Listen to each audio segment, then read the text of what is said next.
Out of our resiliency, the kids did a great job. They knew it would be a tough environment. They responded to a not so great start, and we continue to improve and get better.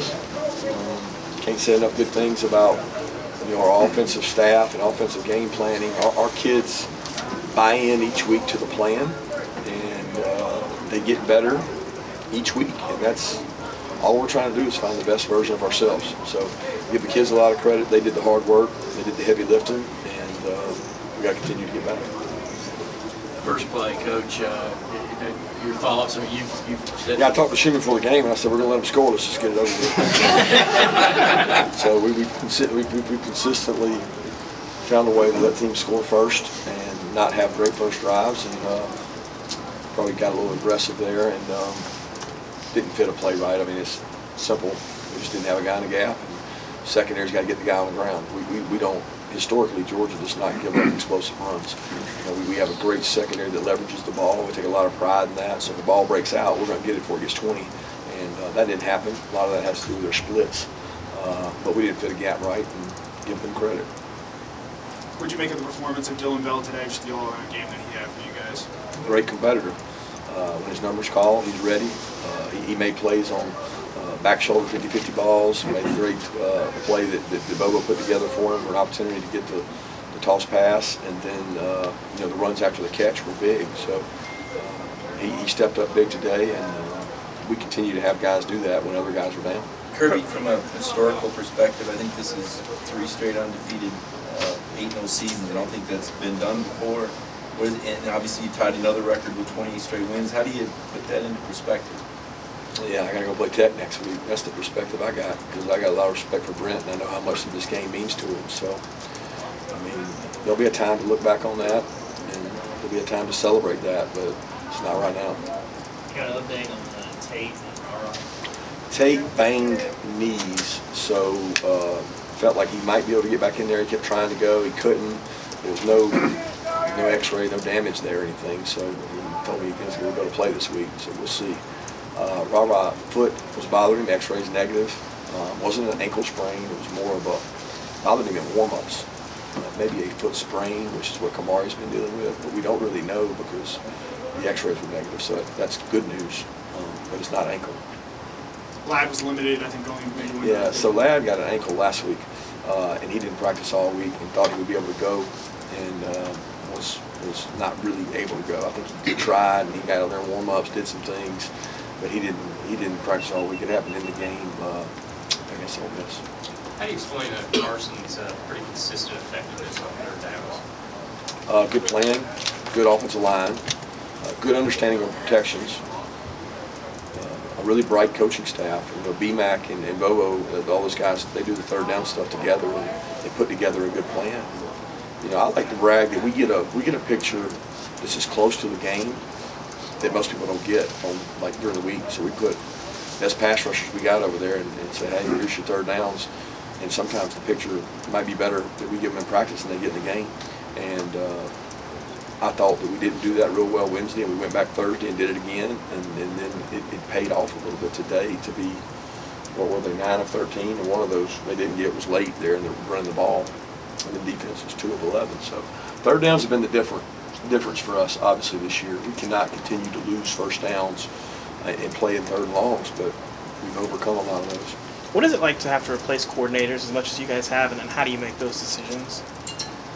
I don't see it as a problem. I don't feel like we've had to replace a lot of coordinators. I mean, maybe, I don't know what a lot would be. I don't know what that's relative to, but I look at it, we've got a lot of continuity. And when you do the right things, people get job opportunities, and I'm certainly happy for them, but the culture's not going to change. The scheme's not going to change, at least on defense. So it's an opportunity for guys to come here and grow and get better.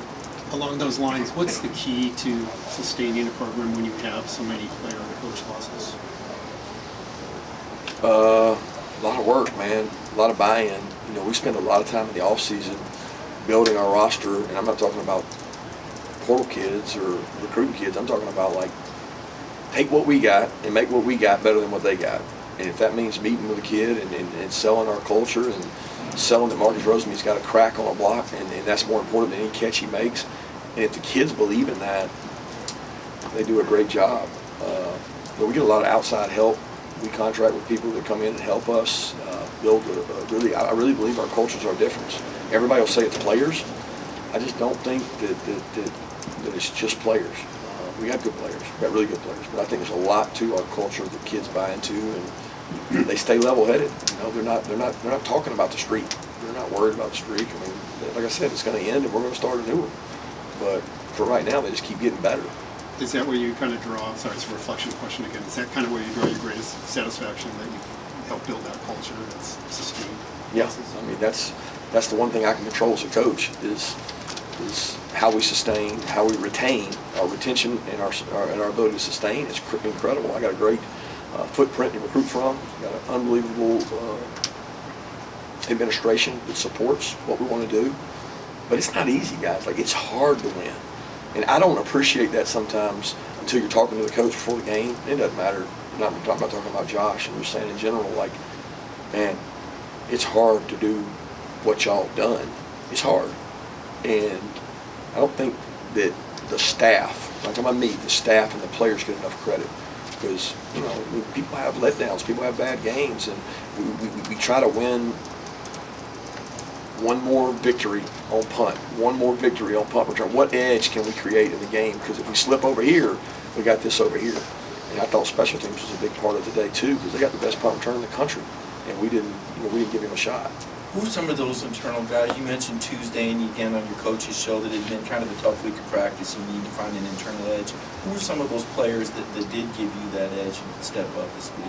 Well, the leaders did. They responded well to not so great practice Tuesday. Tuesday, I felt like our team was tired, and they should be, because we're doing more reps. When you play fastball, you got to do more reps. Everybody's tired of hitting each other. It's the end of the year. You know, like it didn't feel like we're getting ready to play Tennessee. And it kind of ticked me off, and I told them, and they responded well with a really good practice Wednesday, good practice Thursday, and they executed a good plan in a really hard place to play. I mean, guys, they've won 14 in a row here for a reason. It's hard out there. You give up a touchdown on the first play and don't blink. It's loud as hell.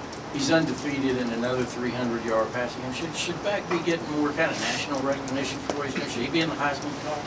Again, I don't lobby for those guys, but it's easy to sit back and say, look what this kid's done. You know, the worst thing for Beck individually is he plays with a good defense, because it makes you not want to sit there and just run it up. I mean, some of these other guys, they get an opportunity, they got to score 40 a game.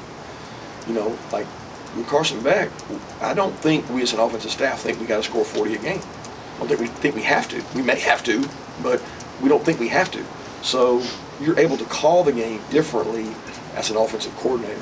So I don't think that hamstring, I don't think he cares about that, but he is talented, guys, and he's smart, and he's a better athlete than you think.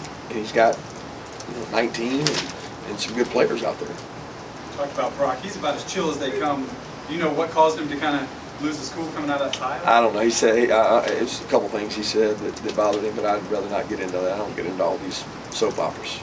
You said it's hard to appreciate what the totality of what you've been doing. But has it been fun this season to watch the progression from August, September to now? It's fun tonight. It's fun tonight. It's work during the week. You know, it's not the stress of the streak or stress of the wins. I mean, my wife and son, they're sitting over there. They got to put up with me all week, and you get tighter and tighter and tighter as the week goes. I'm not comfortable. I'm not going into a game comfortable. So that wears on you in terms of the wanting to be at your best. But you got to relax and know that you've done a good job. You know, I read what Nick said recently about how much he enjoyed this team, because it was not about all the stress and all the stuff about it, like just enjoy the team. And I think, you can learn a lot from that, especially a guy that's done as long as he has, and he's at the point he is in his career where he's like, I'm going to enjoy this. I'm going to enjoy being out there at practice, enjoy being around the players, and not the expectations that so many of you guys have. Do you feel like you've done better at that over the years? I mean, it's always been that way for me. I mean, I want to be prepared. I want to have thought about everything that's going to happen, and have a plan for what if this is not working, what are you going to do next? And if you coach well during the week, you sure don't have to coach as hard on Saturdays. Why do you think you guys had so much success defensively aside from that first play today? Good plan by Schumann and them. Look, they got some wide receivers that have been injured. Josh's offense is around the fact you can't go out there and cover guys on the perimeter, and they got really good backs. So, they're not quite the team they were last year. I think he would be openly and admit that. So they helped us some today, and the injuries they've had at wideout have made it tougher on them. Coach, going back to Carson for a second, how have you seen him evolve throughout the year? I get that question all the time, and I don't know how to answer it because there's evolution was 2 years ago when he was out there at practice and he was getting blitzed by 8 first-rounders, and like that, his evolution was already happening. Like anything that I've seen this year, what I've seen him do is go on the road. Because I still remember when Stetson came up here 2 years ago and was running around like a crazy man and making plays. And I'm like, this guy is throwing the ball at D linemen. He made unbelievable throw to James Cook, but he grew up by going on the road. Stetson did. So that's what we had to see Carson do: go to Auburn and go to Tennessee and grow up. But outside of that, I'd seen him do a lot of the stuff he's done. Coach, I asked you earlier in the year what your team was elite at. You said you didn't know at the time. We're 11 games in. What are you elite at? Taking a punch. It's way, way, way more indicative of who you are and your ability to take a punch than to get one. The knockout fighters, they get knocked out if they can't take a punch. This group's proven again and again that they can take jabs and punches with the best of them and hang around till they can throw one. Coach, you talk about deep balls being 50-50 plays. Like tonight, you might have been perfect on that.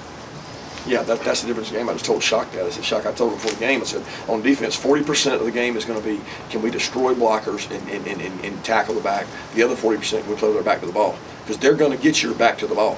Like, you're going to have your back to the ball, and you're going to have to make a play. And if you win about 66%, you're good. I felt like we had 3 times, and we won 3. If you go 2 out of 3, you probably do okay. And that's what it boils down to when you play them. You got to play with the back of the ball, and you got to stop the run. Speaking. After they scored that first touchdown, you guys did, how have you guys stayed so cool as a team? We get a lot of practice at it. I mean, seriously, I don't know how many times they scored on the first drive. I feel like it's every single game. We're 11-0. Maybe they've scored 11 straight. I don't know, but that doesn't bother us because we know we can fix it. There's a lot of confidence when they jog off the sideline. It's like, take a deep breath. We'll get it fixed. We'll go get it right. And the kids believe in that. I mean, a lot of teams, when that landslide happens, that's what I talk about with the off-season program and all the mental conditioning. Like, we're good, man. Let's go fix this. 2 more questions?